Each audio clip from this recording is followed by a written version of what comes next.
Movie के start में हमें दो फिशरमैन दिखाए जाते हैं जो कि एक जल परी के बारे में बात कर रहे होते हैं। फिर वो दोनों मरमेड को पकड़ने का फैसला करते हैं, इसीलिए वो मरमेड को पकड़ने के लिए समंदर में जाते हैं। 1 वीक से ज्यादा टाइम हो गया था और वो मरमेड को पकड़ने के लिए ट्रैप लगा के बैठे थे और मरमेड के आने का वेट कर रहे थे। कुछ ही दूर में एक आदमी उनकी बोट पर नजर रखे हुए था एंड फाइनली ट्रैप में जल परी फंस जाती है। वो उस जल परी को खींच के बोट में ले आते हैं और उसे टॉर्चर करते हैं। एक फिशरमैन जब जल परी को बांध रहा होता है तो जल परी मौके का फायदा उठाकर दूसरे आदमी पर अटैक कर देती है और फिर से समंदर में जंप कर देती है। रस्सी के साथ बंधा होने की वजह से वो फिशरमैन भी समंदर में गिर जाता है। जो आदमी उन पे नजर रखे हुए था वो भी ये सब देख रहा था। तभी दूसरा फिशरमैन समंदर में ही जल परी पे फायरिंग करने लगता है, लेकिन गोली उसके पार्टनर को लग जाती है। लेकिन वो फिशरमैन एक बार फिर मरमेड को पकड़ लेता है। दूसरा आदमी जिसने उन पे नजर रखी थी वो चुपके से आके बोट में छुप जाता है। वो आदमी देखता है कि उस फिशरमैन ने मरमेड पर स्टैप करके उसकी दुम को अलग कर दिया है और उस फिशरमैन को पता चल जाता है कि उसकी बोट में कोई आके छुपा हुआ है। वो फिशरमैन उस आदमी को पकड़ लेता है और उससे पूछता है कि तुम यहाँ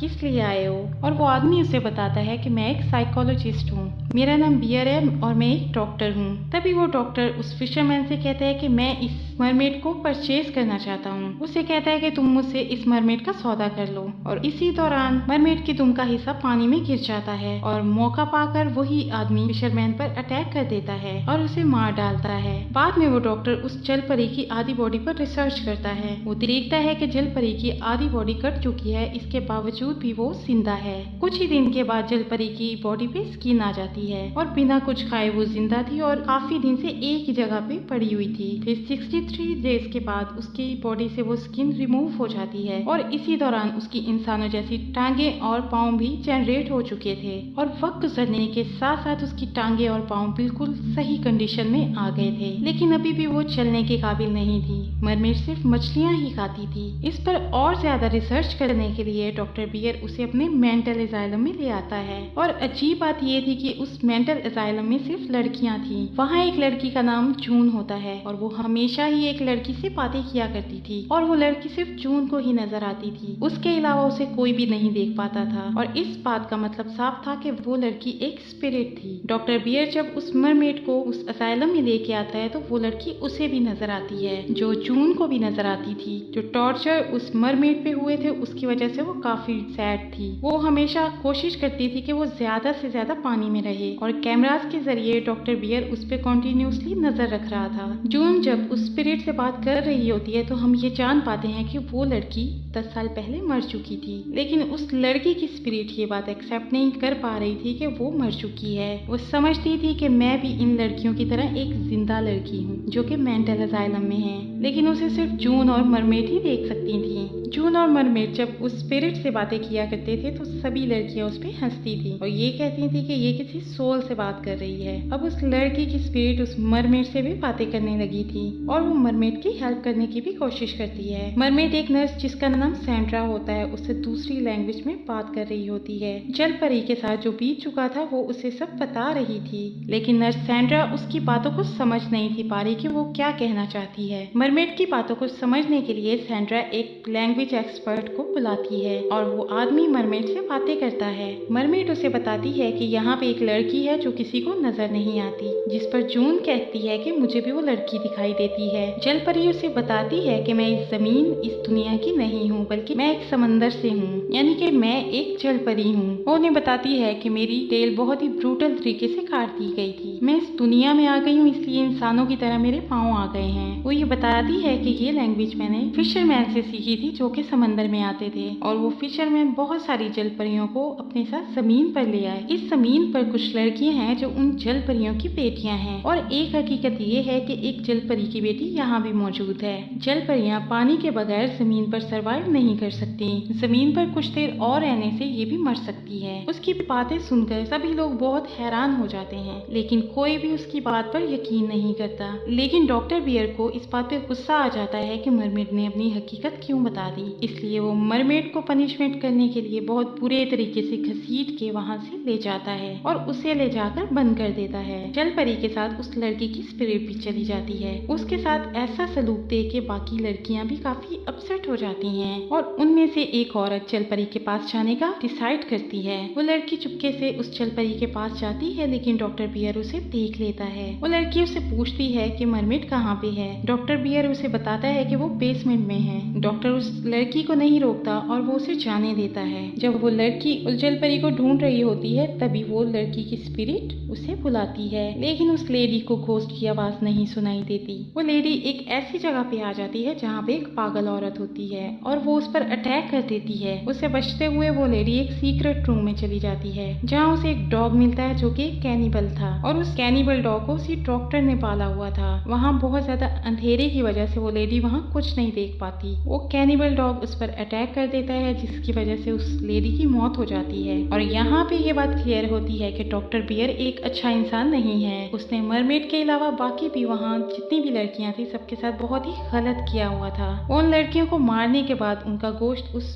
कैनिबल डॉग को खिला देता था। नर्स सैंड्रा उस डॉक्टर से उसी लेडी के बारे में पूछती है जिसे वो कैनिबल डॉग मार चुका था। डॉक्टर बियर उस नर्स सैंड्रा से कहता है कि उस लेडी का ट्रांसफर कहीं और हो गया है और वहाँ पे वो सेव है। डॉक्टर बियर मुसलसल उस मरमेड पे नजर रखे हुए था। वो देखता है कि जल परी बेसमेंट से किसी तरह से बाहर आ रही है। ये बात उसे हैरत में डाल देती है, इसीलिए वो इस पर और ज्यादा रिसर्च करता है। हम देखते हैं कि मरमेड की बॉडी बहुत तेजी से चेंज हो रही है और वो मरमेड अपने पाँव पे खड़े होने की कोशिश कर रही थी और सैंड्रा उसकी हेल्प करती है। कुछ दिन बाद हम देखते हैं कि वो अपने पैरों पर चल रही थी। बाकी लड़कियां भी आहिस्ता आहिस्ता उसके साथ फ्रैंक हो रही थी और उसे पसंद कर रही थी। जब रात होती है तो वो मरमेड विंडो का ग्लास तोड़ के वहाँ से भाग जाती है और उसके पीछे बाकी लड़कियां भी भाग जाती हैं। तभी डॉक्टर बियर उन्हें कैमरा से भागते हुए देख लेता है और इसीलिए वो अपनी गन निकालता है। दूसरी तरफ हम देखते हैं कि वो लड़कियां भागते हुए एक नदी तक पहुंच जाती हैं और वो स्विमिंग करने का डिसाइड करती हैं, लेकिन पानी बहुत ज्यादा गंदा होने की वजह से वो वहीं पे रुक जाती हैं और कुछ ही देर के बाद वो लड़कियां भूख और सर्दी लगने की वजह से मेंटल असाइलम में वापस आ जाती हैं, जबकि एक लड़की और उसके साथ स्पिरिट वहीं पे रह जाते हैं। अपनी आजादी और उस नदी को पाके मरमेड काफी खुश हो जाती है।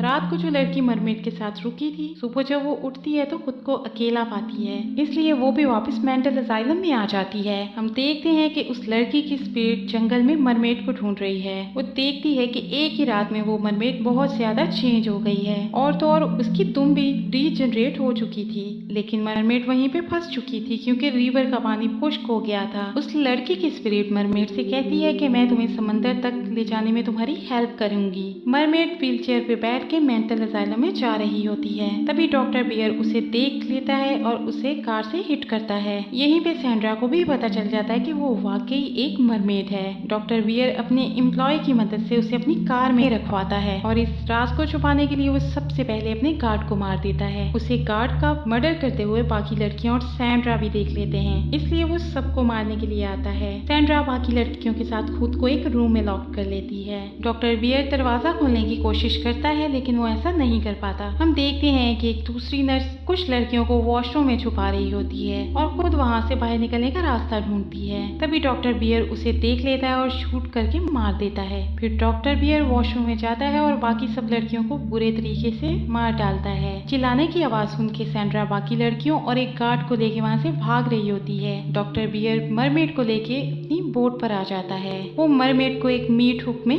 फंसा देता है क्योंकि अब वो उस मरमेड के टुकड़े करने वाला था, क्योंकि उसे अंदाजा हो गया था कि वो बहुत बड़ी मुसीबत में फंस गया है, क्योंकि सैंड्रा और बाकी लड़कियों ने उसे मर्डर करते हुए देख लिया था। बाकी लड़कियां और सैंड्रा वहाँ से भाग चुकी थी। तभी भी सैंड्रा उस मरमेड को बचाने के लिए डॉक्टर बियर की बोट की तरफ आती है। उस टाइम उस लड़की की स्पिरिट मरमेड के साथ ही होती है। डॉक्टर बियर जब मरमेड को टॉर्चर कर रहा होता है तो उसकी आवाज सुन के सैंड्रा भी वहाँ पर आ जाती है। तभी सैंड्रा को वहाँ पर एक फाइल मिलती है जिसमें उस लड़की की डिटेल्स थी जो कि अब स्पिरिट बन चुकी थी। और यहाँ भी हमें इस बात का पता चलता है कि डॉक्टर बियर ने उस लड़की पर स्टडी करते हुए उसे बहुत टॉर्चर किया था, जिसकी वजह से वो लड़की तड़प तड़प के मर गई थी। फिर हम देखते हैं कि सैंड्रा को वो मरमेड मिल जाती है। डॉक्टर बियर सैंड्रा पे अटैक करने वाला होता है, लेकिन इससे पहले ही सैंड्रा उसे शूट कर देती है। लेकिन डॉक्टर बियर मरता नहीं, इंजर्ड हो जाता है और फिर वो मरमेड भी उस पे अटैक कर देती है और उसी दौरान उस बोट में सुराख हो जाता है, जिसकी वजह से उस बोट में पानी भरना शुरू हो जाता है। गोली की आवाज सुन के सभी लड़कियां सैंड्रा की हेल्प करने के लिए वहाँ आ जाती हैं और वो लड़कियां भी देख लेती हैं कि वो सच में एक मरमेड है और वो सब मिलकर मीट हुक से उसकी